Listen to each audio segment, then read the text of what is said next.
Would you be kind enough to walk me and my viewers and listeners through your rationale for the moral justification for Israel, the political justification as well? And I'm going to do what I can to my limited ability, let's say, to push back. I've heard the arguments of often young people who are more prone to give credence and sympathy, say, to the Palestinian viewpoint. And I'd like to rectify my ignorance and maybe help my viewers and listeners do the same thing. So would it be useful to start with Herzl? Well, I'd start, Herzl was what I call our modern Moses. But I'd actually start with the original Moses. The Jewish people have lived in the land of Israel, what is now the state of Israel, have lived here and have been attached to this place for about 3,500 years. 3.5 millennia. Now, for the first 2 millennia, roughly, of that time, we were living in what is described in a text commonly known as the Bible. So the Bible describes how the Jewish people lived on this land, were attached to this land, fought off conquerors, sometimes were conquered, but stayed on their land. And that continued for a very long time until roughly the 7th century, actually, after the birth of Christ, okay? For roughly 2,000 years.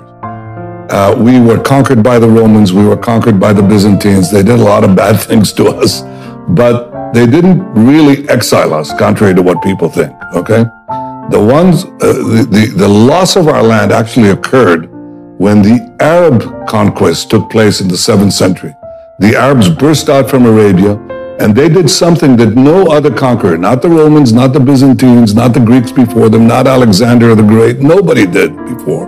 They actually started taking over the land of the Jewish farmer. They brought in military colonies that took over the land. And gradually, over the next 2 centuries, the Jews became a minority in our land. So it is under the Arab conquest that the Jews lost their homeland. The Arabs were the colonials. The Jews were the natives dispossessed. Well, that happens in history.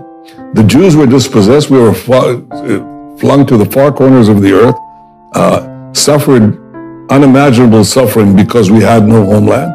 But we didn't disappear, and we never gave up the dream of coming back to our ancestral homeland. So generation after generation, the Jews could be in Warsaw, they could be in Yemen, they could be in China. And they said, next year in Jerusalem, we'll come back next year in Jerusalem.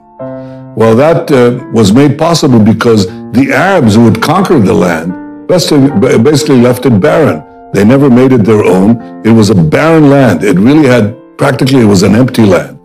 And in the 19th century, the idea of coming back next year in Jerusalem became a reality. By the way, in part because of Christian Zionist support for the idea of the Great Return. The Jews came back in the 19th century to the land of Israel. The result of this return was that we started building farms, factories, places of employment. Arabs from nearby countries started immigrating, and they called themselves Palestinians. They reconstructed history and said, we've been here for centuries. No, they haven't. They weren't there at all, and they didn't have a national consciousness. We came back, made it our land, and we said, okay, we will live together. We decided to establish a state in 1948, that's 75 years ago, and we said everybody can live here. The Arabs said there can't be a Jewish state. You have no right to be here. It's our land. It's not your land. It's been our land for 3,500 years. If you took over somebody's apartment, knocked them out, dispossessed them, and they never gave up the claim, and they said it's our claim, and you left this barren dump, okay? And the families, the progeny of the people you kicked out, came back, rebuilt the house. You cannot come back and tell them, you don't belong here, we're going to kick you out, especially since you're latecomers who've come to live in part of the house, which is what the so-called Palestinians are, okay? We say to them, you can live here, we can live here, but it's our land, it's our state. And the reason this conflict continues is because the Palestinians, who represent the colonial powers, the Arab conquest of the Middle East and beyond, they are saying, you have no right for a Jewish state. Well, we do. If any people has any right to a state, if any people never gave up their dreams of returning to their ancestral home, if any people rebuilt their home from nothing, from barren, wasted land, it's the Jewish people. To tell them, you have suffered more than anyone else. You have never lost your dream of coming back and rebuilding your national life in your ancestral homeland. You have no right to be there. But the Arabs who are trying to destroy you, they have that right. That is a complete perversion of history and also a complete perversion of justice. The Jews belong to this land belongs to the Jews. The Palestinians are free to live here next to us, among us, but they're not free to demand the dissolution of the Jewish state. That is not justice, that is injustice. That's the shortest lecture I can give you about Jewish history.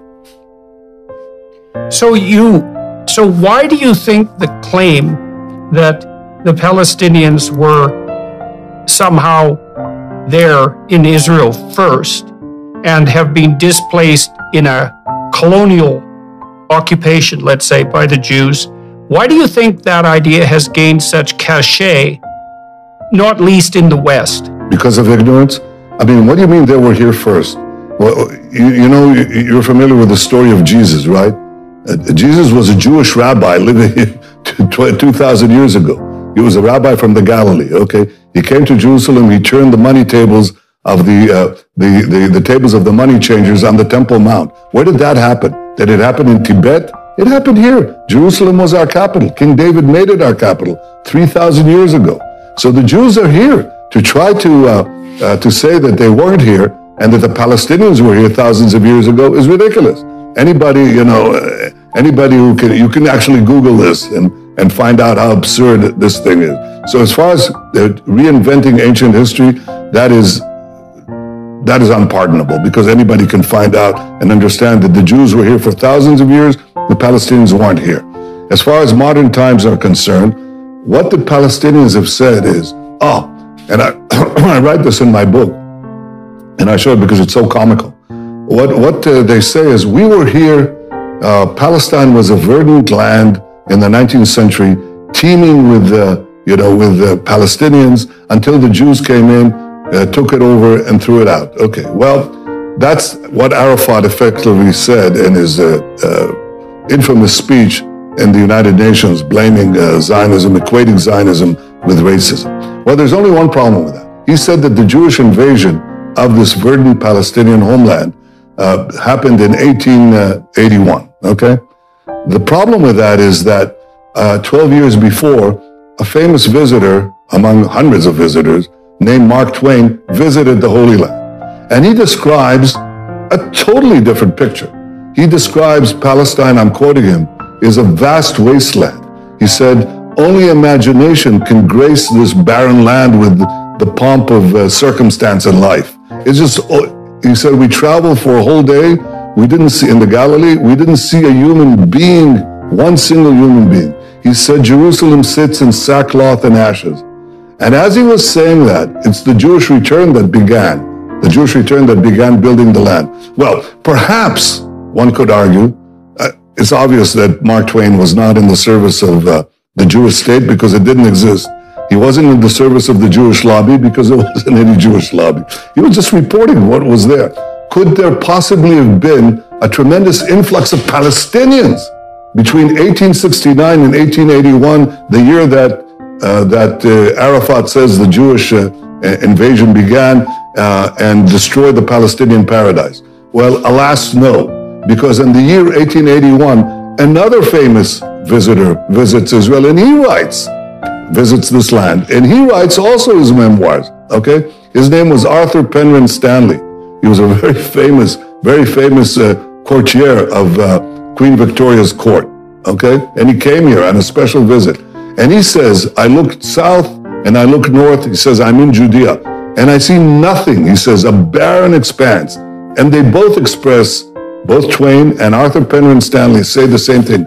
When will the Jews come back and bring this land to life? And the answer is right then. We came back, brought it back to life. There were Arabs living here, but it was, as I say, a barren wasteland. But Arabs began to immigrate naturally because we created a rise in the standard of living that attracted Arabs from neighboring states. Those Arabs are now those the descendants of those Arabs who migrated as a result of the Jewish return, many of them now are considered Palestinians. So what I'm saying, and I'm saying this to you, Jordan, and to your audience, there has been a complete fabrication of history. It's the biggest lie of the big lies that have permeated the 20th century and the 21st century, is to say that the Arabs were here before, that is, the Palestinians were here before the Jews, when we were here for thousands of years, that we are the colonials, when in fact it was the Arabs who were the colonials, who dispossessed the original natives, and that is the Jews.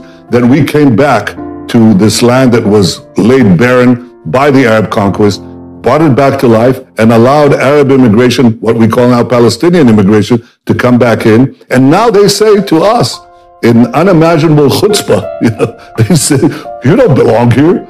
They recreate ancient history, they recreate modern history, and this is a lot of hokum. It's ridiculous.